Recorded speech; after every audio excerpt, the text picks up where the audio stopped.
Welcome to TRK vlog. இந்த வீடியோவில் guinea pig பற்றி ஃபுல்லாகவே பார்க்க போகிறோம். அதாவது A to Z எல்லாமே கினிபிக்கை பற்றி பார்க்க போகிறோம். கினிபிக்கில் இன்ட்ரெஸ்ட்டாக இருக்கவங்க வீடியோவை ஸ்கிப் பண்ணாமல் ஃபுல்லாக பாருங்கள், கண்டிப்பாக உங்களுக்கு யூஸ்ஃபுல்லாக இருக்கும். இப்போ வீடியோ ஸ்டார்ட் பண்ணுவோம்.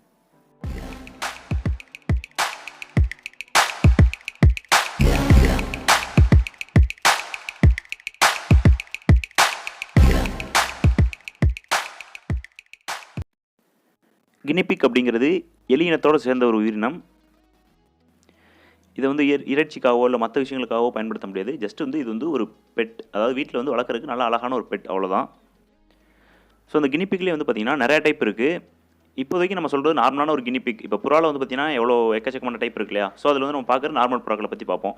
ஸோ அதே மாதிரி இதில் வந்து கினிபிக்கில் இதோட காஸ்ட்லியாக உள்ள கினிபிக்கும் இருக்குது. ஸோ நம்ம பார்க்க போகிறது வந்து பார்த்திங்கன்னா இப்போதைக்கு நார்மலாக பேசிக்காக உள்ள இந்த கினிபிக் பற்றி தான் பார்க்க போகிறோம்.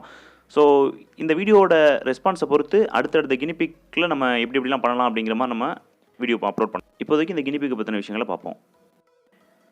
இதோட ப்ரைஸ் அப்படின்னு பார்த்தீங்கன்னா, அதாவது அடல்ட் பேரோட ப்ரைஸ் என்ன அப்படின்னு பார்த்தீங்கன்னா, ஒரு 500 அந்த சம்திங்கில் இருக்கும். 400, 500, 600 ஸோ இந்த மாதிரியான ரேஞ்சில் தான் இருக்கும் இதோட ப்ரைஸ். நான் சொல்கிறது ஒரு பேரோட விலை.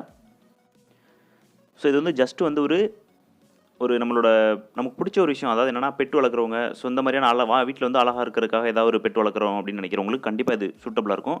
மற்றபடி ஒரு பிஸ்னஸ் ரிலேட்டடாக யோசிச்சிங்க அப்படின்னா, கண்டிப்பாக எனக்கு தெரிஞ்ச வரைக்கும் என்னோட பர்சனல் ஒப்பீனியன் என்ன அப்படின்னா, இது வந்து செட் ஆகாது அப்படின்னு தான் சொல்லுவேன். ஏன்னா இதுக்கான வாண்டடும் இல்லை. மற்றபடி இதை யாரும் வாங்குறதுக்கும் எனக்கு தெரிஞ்சு அந்தளவுக்கு வர மாட்டாங்க. ஓரளவு அழகாக வாங்குறதுக்கு ஒரு சில பேர் வருவாங்க. மற்றபடி இது வந்து கமர்ஷியலாக இதை நம்ம பண்ண முடியுமா பிஸ்னஸாக அப்படின்னா, கண்டிப்பாக எனக்கு தெரிஞ்ச வரைக்கும் முடியாது அப்படின்னு தான் நான் சொல்லுவேன் இப்போதைக்கு. ஸோ அடுத்தது ஃபுட்டு. இதுக்கு என்னென்ன மாதிரியான ஃபுட்லாம் கொடுக்கலாம் அப்படின்னு பார்த்தீங்கன்னா, இது வந்து சேம் வந்து பார்த்திங்கன்னா முயல் மாதிரியே தான் நண்பா இருக்கும். முயல் மாதிரி தான், அதாவது முயல் என்னென்னலாம் சாப்பிடுதோ அது வந்து இதுவும் சாப்பிடும். நம்ம எலி இந்த மாதிரி தான்.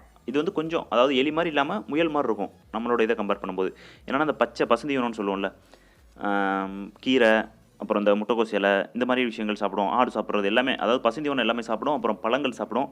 முடிஞ்ச வரைக்கும் பசுந்தீவனங்கள் இந்த மாதிரி வச்சுக்கோங்க. எப்போயாவது ஒரு தடவை அந்த தவிடு இருக்கு இல்லையா, தவிடு வந்து நல்லா அரைச்சி, அதாவது மாவு மாதிரி அரைச்சிடாமல் பிசு பிசுன்னு ஒட்டாமல் ஓரளவு இந்த ஒரு அரவன்னு சொல்லுவாங்கல்ல, ஸோ அந்த மாதிரி அரைச்சி ஒரு வேலைக்கு கொடுத்துக்கலாம். மற்ற 2 வேலை பசுந்தீவனம் கொடுத்துக்கலாம். ஸோ அதுக்கப்புறம் கேஜி செட்டப் அப்படின்னு பார்த்தீங்கன்னா, நம்ம முயலுக்கு எப்படி வைப்போம், அதாவது இரும்பில் தான் வைப்போம், வலை மாதிரி அடித்து அந்த மாதிரி தான் வைப்போம். ஸோ அதே மாதிரி இதுக்கும் வச்சுக்கோங்க.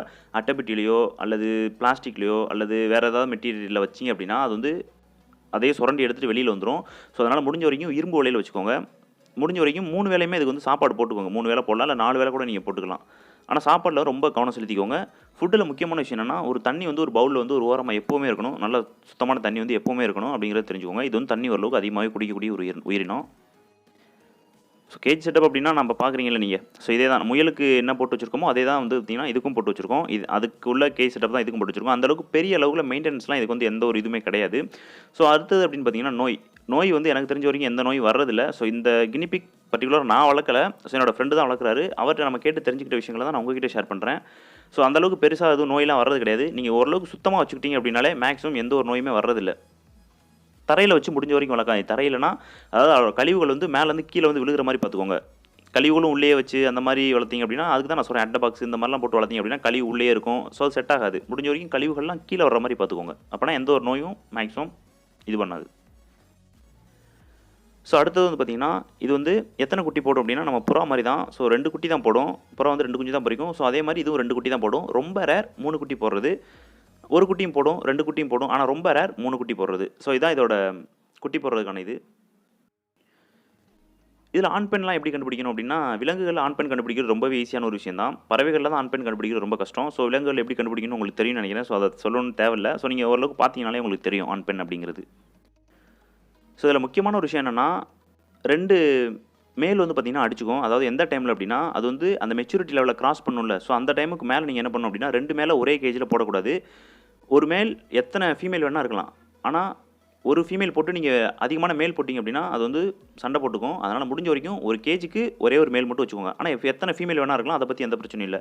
ஆனால் மேல், அதாவது மெச்சூரிட்டி லெவலில் தாண்டின மேல் வந்து 2 அல்லது 3 இருந்துச்சு அப்படின்னா அதுங்களுக்குள்ளே சண்டை போட்டுக்கும். அதிலே எது பெருசாக இருக்கோ அது வந்து சின்னதை வந்து அடித்து காலி பண்ணிடக்கூட வாய்ப்புகள் இருக்குது. அதனால் முடிஞ்ச வரைக்கும் மேலே மட்டும் பிரித்து வச்சுக்கோங்க.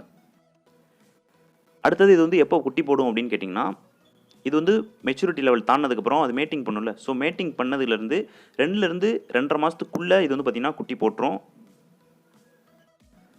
ஸோ நம்ம ஏற்கனவே சொன்ன மாதிரி தான் 2 குட்டி தான் நார்மல், வந்து 2 குட்டி தான் போடும். ரொம்ப ரேர் அப்படிங்கிறது 3 குட்டி போடும். ஸோ முக்கியமான விஷயம் என்னென்னா, அது எத்தனை குட்டி போட்டாலும் சரி, இப்போ 2மே மேலா போட்டுச்சு அப்படின்னா, அந்த மெச்சூரிட்டி லெவல் வரைக்கும் ஓரளவு பார்த்துக்கோங்க. ஸோ அதுக்கப்புறம் என்ன பண்ணிக்கணும் அப்படின்னா, அந்த 2 மேலேயும் தனித்தனி கேஜில போடுறது ரொம்ப ரொம்ப நல்லது. ஃபீமேலா போட்டா எந்த பிரச்சனையும் இல்ல.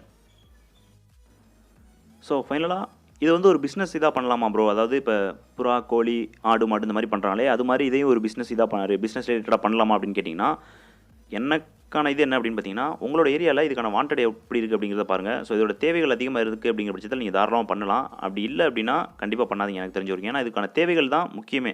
ஸோ அதுக்கான தேவைகள் வந்து நீங்க வளர்த்தீங்க அப்படின்னா, கஸ்டமர் வந்து வாங்குவாங்களா அப்படிங்கிறத முதல்ல பாருங்க. வாங்கல அப்படின்னா கண்டிப்பா வளர்க்காதீங்க. வாங்குறாங்க அப்படின்னா தாராளமா நீங்க வளர்க்கலாம். ஏன்னா இதோட மெயின்டனன்ஸ் வந்து எல்லாமே உங்களுக்கு கம்மி தான். ஃபுட்ல இருந்து எல்லாமே கம்மி தான். நம்ம வீட்ல கிடைக்கிற நார்மலா இது போட்டாலே போதுமானது. ஸோ அதனால முடிஞ்ச வரைக்கும் வாண்டட் இருந்துச்சு அப்படின்னா, நீங்க தாராளமா வளர்க்கலாம். இல்ல அப்படின்னா சைடா பண்ணிக்கோங்க. அதாவது இப்போ ஒரு முயலோ இல்ல ஏதோ பண்றீங்க அப்படின்னா, அத மெயினா வச்சுக்கோங்க. இத வந்து சைடா வச்சுக்கோங்க. கண்டிப்பா இதில நீங்க போடுற இன்புட்டோட அவுட்புட் கண்டிப்பா உங்களுக்கு அதிகமாவே கிடைக்கும் அப்படிங்கிறத நான் சொல்லிக்கிறேன். ஸோ கினிபிக் பத்தி இன்னும் பேசலாம். ஒரு சில விஷயங்கள்லாம் இருக்கு. அதாவது என்னன்னா, என்னென்ன மாரியான டைப்ல கினிபிக்லாம் இருக்கு. ஸோ எவ்வளோ ரேட் வரும். இந்த மாரி ஒரு சில விஷயங்கள்லாம் இருக்கு. ஸோ அந்த மாரியான வீடியோஸ்லாம் உங்களுக்கு வேணுமா என்னங்கிறத மறக்காம வீடியோ கீழ கமெண்ட்ல சொல்லுங்க. ஸோ அத பேஸ் பண்ணி தான் நம்ம வீடியோ போட முடியும். தேங்க்ஸ் ஃபார் வாட்சிங் நண்பா.